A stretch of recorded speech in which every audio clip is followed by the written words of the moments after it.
नमस्कार, आप सभी का स्वागत है इस नए वीडियो में। तो इस वीडियो में हम बात करने वाले हैं हिंदी वर्णिका और हिंदी वर्णिका का चैप्टर है नगर।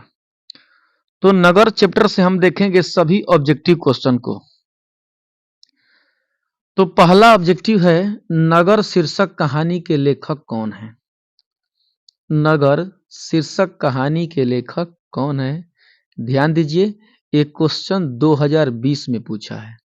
क्वेश्चन 2020 में पूछा है कि नगर शीर्षक कहानी के लेखक कौन है। नगर शीर्षक कहानी के लेखक कौन है? तो नगर शीर्षक कहानी के लेखक सुजाता है। नगर कहानी शीर्षक के लेखक हैं सुजाता। अगला क्वेश्चन है कि नगर कहानी है।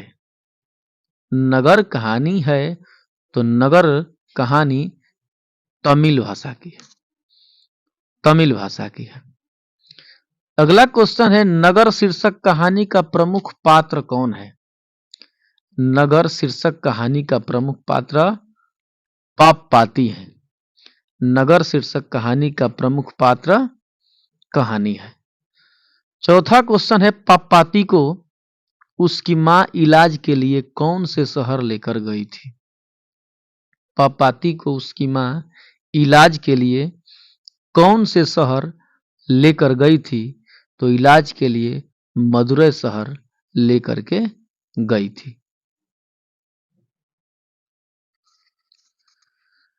पांचवा क्वेश्चन है पापपाती कहानी की पात्र है। पापपाती कहानी की पात्र है तो पापपाती कहानी का पात्र नगर है। राइट आंसर होगा नगर। पापपाती किस रोग से ग्रसित थी? पापपाती किस रोग से ग्रसित थी? तो पापपाती मेनिंजाइटिस रोग से ग्रसित थी। पापपाती किस पर कहां पर लेटी हुई थी? पापपाती किस पर और कहां पर लेटी हुई थी? तो पापपाती स्ट्रक्चर पर लेटी हुई थी। स्ट्रक्चर पर। आप इसी तरह मेरे चैनल पर बने रहे। क्लास 10th का सभी ऑब्जेक्टिव का क्वेश्चन इस चैनल पर हमेशा लगातार आप लोगों की सेवा में जाते रहेगा। तो आप लोगों से रिक्वेस्ट है कि अगर चैनल को सब्सक्राइब नहीं किए हैं तो चैनल को सब्सक्राइब कर लीजिए और बेल आइकन को दबा लीजिए ताकि जो भी वीडियो इस चैनल पर अपलोड हो आपके पास सबसे पहले पहुंचे।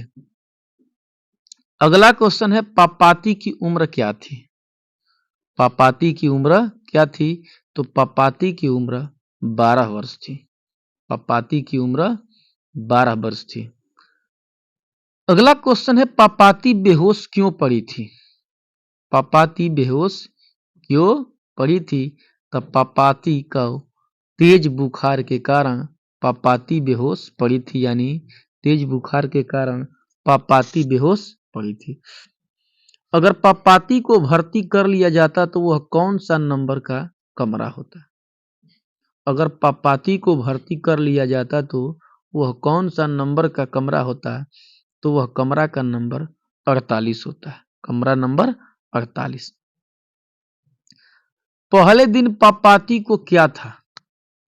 पहले दिन पापपाती को क्या था? तो पहला दिन पापपाती को बुखार था। अगला क्वेश्चन है वल्ली अमाल का सिर अस्पताल में क्यों चकराने लगा?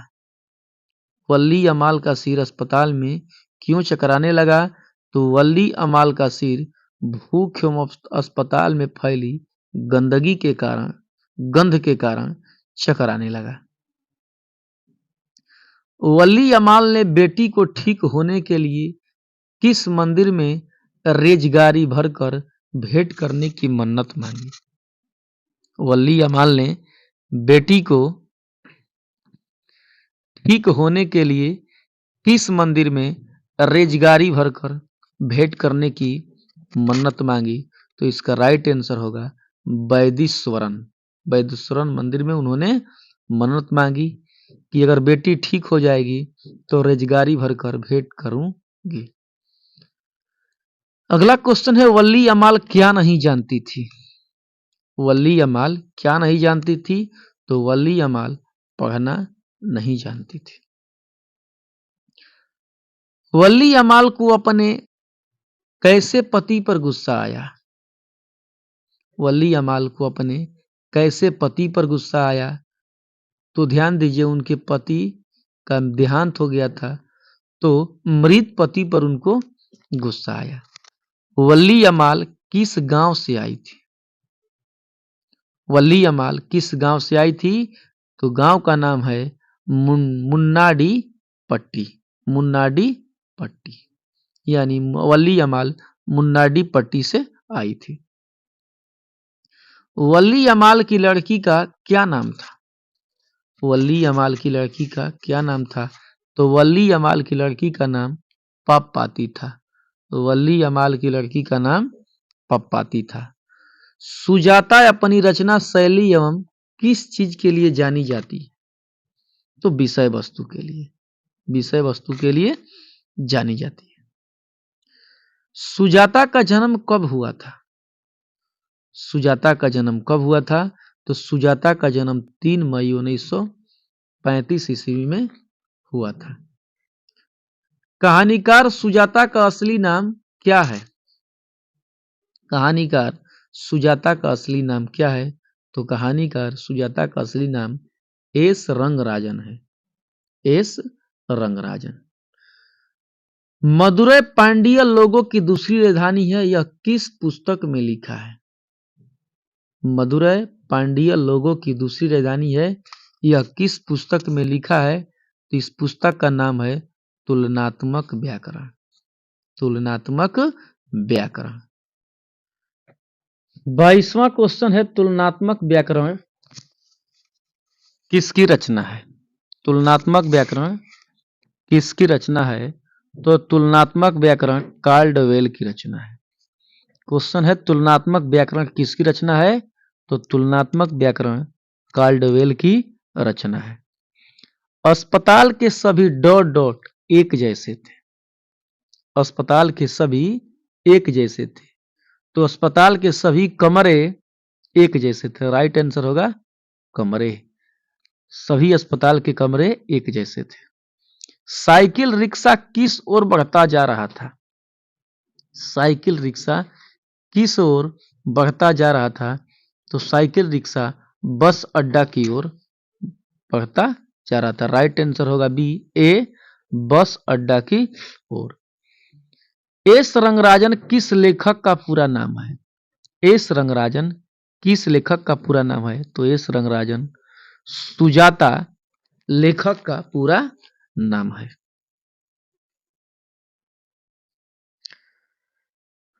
अगला चैप्टर है, देखिए, धरती कब तक घूमेगी। अगला चैप्टर है, धरती कब तक घूमेगी, और इस चैप्टर का सभी वीवीआई ऑब्जेक्टिव क्वेश्चन हम लोग देखेंगे। तो पहला क्वेश्चन है, धरती कब तक घूमेगी घूमेगी शीर्षक कहानी किसकी रचना है? यानी धरती कब तक घूमेगी, इस शीर्षक कहानी किसकी रचना है? तो इस कहानी को लिखे थे सामर दैया। सामर दैया।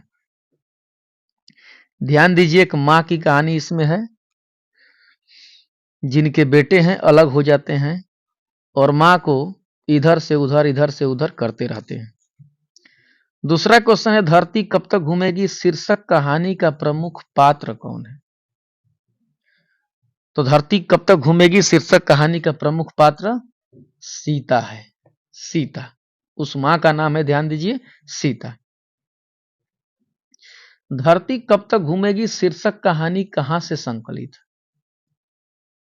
धरती कब तक घूमेगी शीर्षक कहानी कहां से संकलित है? तो यह कहानी समकालीन भारतीय साहित्य से, समकालीन भारतीय साहित्य से संकलित है। अगला क्वेश्चन है, धरती कब तक घूमेगी यह कैसी कहानी है? धरती कब तक घूमेगी और यह कैसी कहानी है? तो धरती कब तक घूमेगी यह कहानी एक सामाजिक कहानी, एक सामाजिक कहानी है। सीता किस कहानी की एक प्रमुख पात्र है? सीता किस कहानी की एक प्रमुख पात्र है? तो सीता धरती कब तक घूमेगी कहानी की एक प्रमुख पात्र है। सीता के कितने लड़के थे? सीता के कितने लड़के थे? तो सीता के 3 लड़के थे। सीता के 3 लड़के थे। सीता क्या खुरचने लगी? सीता क्या खुरचने लगी? तो सीता जमीन को खुरचने लगी। सीता जमीन को खुरचने लगी। अगला क्वेश्चन है, सीता के बड़े लड़के का नाम क्या था? सीता के बड़े लड़के का नाम कैलाश था। सीता के बड़े लड़के का नाम कैलाश था। सीता का कौन लड़का हमेशा चुप रहता था? सीता का कौन लड़का हमेशा चुप रहता था? तो सीता का जो लड़का बिज्जू था हमेशा चुप रहता था। सीता को किसने रसमलाई भेजी थी? सीता को किसने रसमलाई भेजी थी? तो सीता को नारायण की पत्नी ने रसमलाई भेजी थी। 11 क्वेश्चन है, अरे अपनी अमीरी दिखाने के लिए रसमलाई भेजी है क्या? यह किसने कहा? अपनी अमीरी दिखाने के लिए रसमलाई भेजी है क्या? यह किसने कहा? तो यह बिज्जू की पत्नी पुष्पा ने कहा। बिज्जू की पत्नी पुष्पा ने कहा था। सीता रुआसी क्यों हो गई? सीता रुआसी क्यों हो गई? तो अपना काला ओढ़ना देखकर। अपना काला ओढ़ना देखकर सीता रुआसी हो गई। सीता के हाथ में अब क्या नहीं था? तो सीता के हाथ में अब मरना नहीं था। सीता के हाथ में अब मरना नहीं था। आज सीता के चारों ओर खुली थी। मतलब सीता के चारों ओर क्या खुली थी?